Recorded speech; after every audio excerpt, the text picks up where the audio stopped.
Hi friends, இப்போ நம்ம என்ன பண்ணலாம், ஈவினிங் ஸ்நாக்ஸ் என்ன பண்ண போகிறோம் பார்த்தீங்கன்னாக்கா வாழைத்தண்டு குச்சி சிப்ஸு. நீங்கள் பச்சினாலும் சொல்லிக்கலாம், சிப்ஸ்னாலும் சொல்லிக்கலாம். இப்போ என்ன காய வச்சுக்கலாம். இது வந்து ரொம்ப ஒரே நொடி தான். இது உங்களுக்கு தெரியும். வாழைத்தண்டு நல்லது, பிள்ளைங்களுக்கு இதை கொடுக்கலாம். எப்போ பார்த்தாலும் வாழைக்காய் பச்சி வெங்காய பச்சி கொடுத்துருக்கோமா, வாழைத்தண்டில் ட்ரை பண்ணுங்க. பிள்ளைங்களுக்கும் ஆரோக்கியம், நமக்கு ஈஸியான டிஷ்ஷு.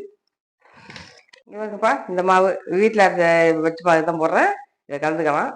வாழைத்தண்டு நம்ம பொரியல் எப்படி பண்ணாலும் சாப்பிடாதுவோம். கூட்டு பண்ணாலும் இந்த ஜூஸ் தான் ஊற்றிக்கிங்க. நம்ம இப்படி கொடுத்தா பச்சின்னு சொல்லி எல்லாத்தையும் தின்னுடுங்க. அதுக்கு தான் இப்படி பண்ணுறது, வேற ஒன்றும் இல்லை. நீங்களும் உங்கள் பிள்ளைங்களுக்கு கொடுங்க. எந்த பிள்ளைங்களும் சாப்பிடாது வாழைத்தண்டாக்க, இந்த மாதிரி கொடுத்தாக்கா சாப்பிடுவாங்க.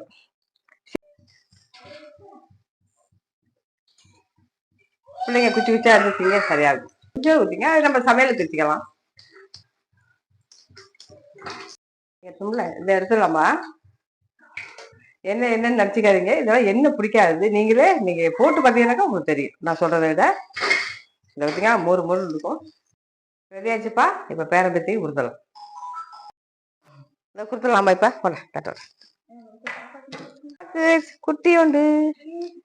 ஐ டூ சரி சரி சரி, இன்னொன்று சரி சரி. சாப்பிடுங்க, சாப்பிட்டு எடுத்துக்குங்க. இங்கே இருங்கப்பா. இது நான் ஆளுக்கு வேலை செய்யுங்க. நல்லா சூப்பராக நல்லா மெலிசா போட்டு நல்லா நாளாக கருது இதை கொடுத்து எடுத்துருக்காது. நாளா அதுக்கிறப்ப எடுத்துருங்க. நார் சிலது இருக்காது.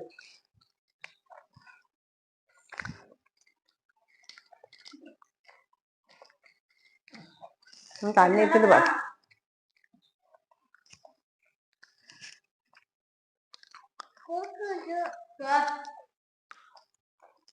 வாங்க, வாழைத்தண்டு இந்த பொல்லி சாப்பிடலாம். நீங்க பச்சி எது பேர் வச்சிங்க, நாங்கள் பேர் வச்சுருக்கோம்.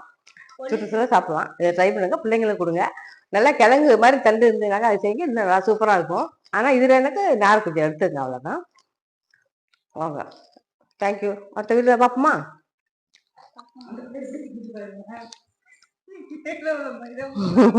அது வாழைக்காய் தானே தப்பித்தானே போவோம்ல. அது ஏதாவது மேலே தான் சாப்பிடும்.